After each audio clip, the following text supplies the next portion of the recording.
Hello दोस्तों, सृष्टि the future में आप सभी का स्वागत है। जैसा कि हम एक महान व्यक्तित्व की सीरीज लेकर चल रहे हैं, जो कि एग्जाम की दृष्टि से इम्पोर्टेंट होती है। उसी क्रम में हम आज लेकर आए हैं स्वामी विवेकानंद। तो देखो स्वामी विवेकानंद, ये तस्वीर जो आप देख रहे हैं, बचपन से देखते हुए आ रहे हैं। आप इन सब से मोटिव भी होते हैं।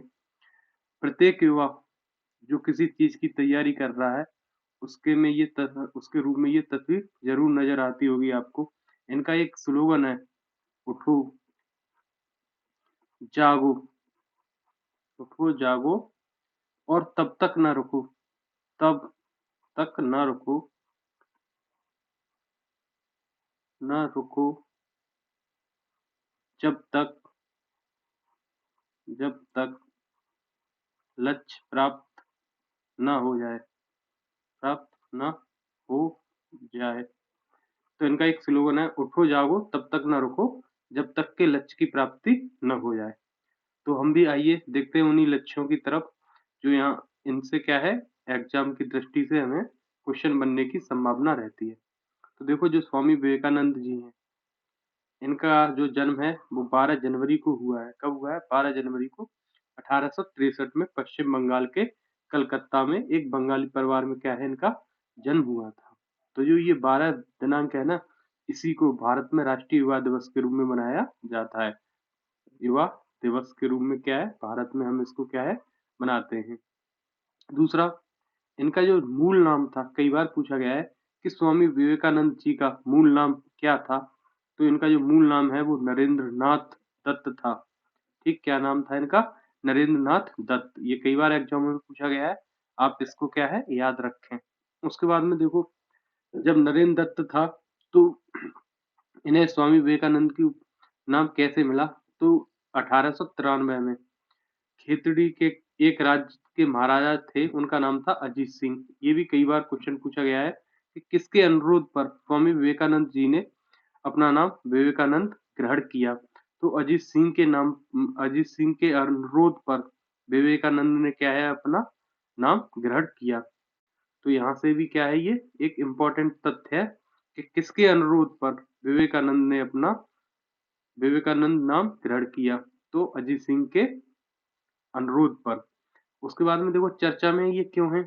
क्यों प्रधानमंत्री, जो हमारे वर्तमान प्रधानमंत्री हैं, उनका भी नाम क्या है? नरेंद्र मोदी। उन्होंने इनकी जयंती पर एक श्रद्धांजलि क्या की? अर्पित की। इस अवसर पर उन्होंने वीडियो कॉन्फ्रेंसिंग के ज़रिए पुदुचेरी में 25वें राष्ट्रीय युवा दिवस का उद्घाटन भी किया। उसके बाद में क्या है, भारत में कब से? 1984 से स्वामी विवेकानंद की जयंती और राष्ट्रीय युवा दिवस के रूप में मनाई जाती रही है। ठीक, तो ये क्या है, कब से मना रहे हैं हम राष्ट्रीय युवा दिवस को? 1984 से। ये भी क्या है, एक तथ्य हमारे लिए क्या हो जाता है, इम्पोर्टेंट हो जाता है कि हम जो राष्ट्रीय युवा दिवस है वो कब से मना रहे हैं? तो हम मना रहे हैं 1984 से। अब देखो सुभाष चंद्र जो बोस थे, उन्होंने स्वामी विवेकानंद को एक मतलब आधुनिक भारत का निर्माता भी कहा था। तो ये भी क्वेश्चन कई बार पूछा गया है कि आधुनिक भारत का निर्माता की संज्ञा स्वामी विवेकानंद को किसने दी? तो किसने दी? सुभाष चंद्र बोस ने क्या दी? इनको इसकी संज्ञा दी। अब आइए आगे और देखते हैं प्रारंभिक जीवन। देखो अल्पायु से ही स्वामी विवेकानंद जी ने पश्चिमी दर्शन, इतिहास, धर्म, आध्यात्मिकता एवं अर्थशास्त्र में गहरी रुचि विकसित की। अब देखो ये क्वेश्चन बहुत इम्पोर्टेंट है।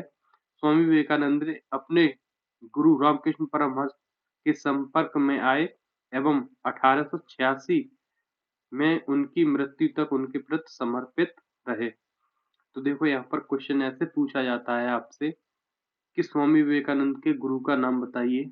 तो इनका नाम क्या है? रामकृष्ण परमहंस। ठीक, ये कई बार पूछा गया है। ये और का है, जब तक ये मरे नहीं तब तक क्या रहे, इनके प्रति ये समर्पित रहे। उसके बाद में देखो स्वामी जो विवेकानंद हैं, उनकी मृत्यु 4 जुलाई 1902 को पश्चिम बंगाल में स्थित बेलूर मठ में क्या है, महासमाधि प्राप्त की। कहाँ पर की? बेलूर मठ में। तो ये मठ इन्होंने ही स्थापित किया था और इसी में क्या है, इन्होंने समाधि ग्रहण की। तो ऐसे क्वेश्चन पूछा जाता है जो बेलूर मठ है वो किससे संबंधित है? तो किससे संबंधित है? स्वामी विवेकानंद से। और किस स्थान पर है बेलूर मठ? तो ये कहाँ है आपका? पश्चिमी बंगाल में। कैसे भी क्वेश्चन पूछे आपको क्या है? जवाब देना है।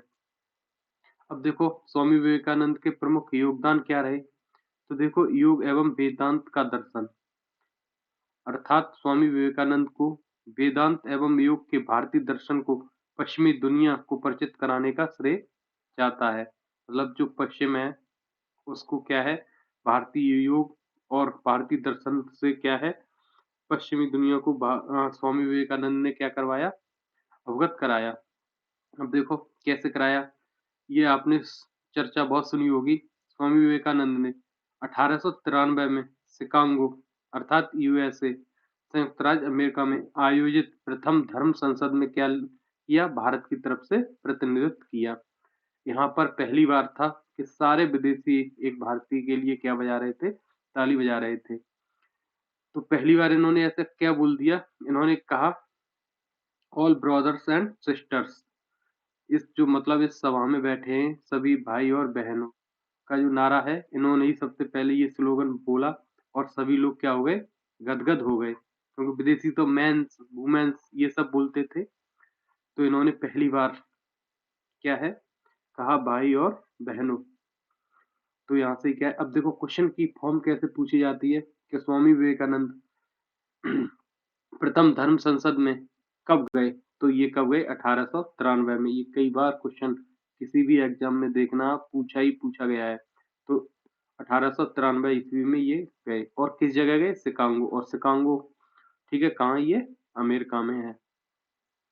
उसके बाद में क्या है? नव वेदांत दर्शन का उपदेश दिया इन्होंने। क्या दिया? नव वेदांत दर्शन का उपदेश। स्वामी विवेकानंद ने नव वेदांत का प्रचार किया जो पश्चिम दृष्टि के माध्यम से हिंदू धर्म की व्याख्या एवं आध्यात्मिकता को भौतिक प्रगति के साथ जोड़ने में विश्वास करता है।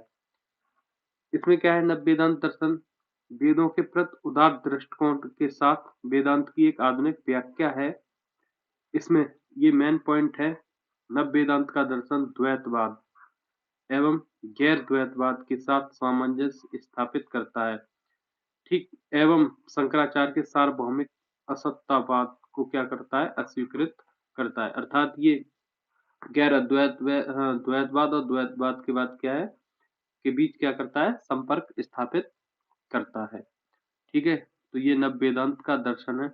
अब इन्होंने संगठन कौन-कौन से चलाए? ये भी बहुत बार क्वेश्चन बनता है कि रामकृष्ण मिशन की स्थापना किसने की? तो इसकी स्थापना स्वामी विवेकानंद ने की। कब कब की? 1897 में की। उसके बाद इन्होंने क्या है? शिक्षा मतलब लोगों को शिक्षा वगैरह में आगे ले जाने के लिए कहा। अपने रामकृष्ण मिशन के आधारित शिक्षा की बात कही, संस्कृति की बात कही, स्वास्थ्य की बात कही, महिला सशक्तिकरण की बात कही, आदिवासी कल्याण की बात कही एवं उनके पुनर्वास की बात कही। ये मनुष्य पे बहुत ज़्यादा जोर देते थे। इन्हें लगता था कि अगर मनुष्य भूखा है तो ये समझ लीजिए कि भगवान भूखा है। अर्थात ये मनुष्य को भगवान से बढ़कर मानते थे। अर्थात मानवतावाद को इन्होंने अधिक प्रेशर दिया। उसके बाद में क्या है? देखो ये जो मैंने पहले भी पॉइंट बताया था बेलूर मठ 1899 में पश्चिम बंगाल में स्वामी विवेकानंद द्वारा स्थापित किया गया। तो ये पूछा जाएगा बेलूर मठ कहाँ पर है? तो ये पश्चिम बंगाल के कोलकाता में है और यहीं पर इनका क्या है 1902 में निधन हो गया था। ठीक? इनका शिक्षा केंद्र क्या है? ये हमारी मातृभूमि के उत्थान के लिए युवाओं विशेष रूप से क्या है? युवाओं को शिक्षित करने पर क्या देते थे? बल देते थे। ठीक? मानव निर्माण, चरित्र निर्माण करने वाली शिक्षा प्रदान करने में क्या करते थे? ये विश्वास करते थे। तो देखो जो भी विवेकानंद जी से संबंधित क्वेश्चन रहे थे, मैंने पूरे के पूरे कराने की कोशिश की है। अगर तब भी कुछ छूट जाता है तो आप हमें कमेंट बॉक्स में क्या है कमेंट करें और बताएँ। और आप ऐसे ही देखते रहिए हमारी वीडियो। तब तक के लिए धन्यवाद।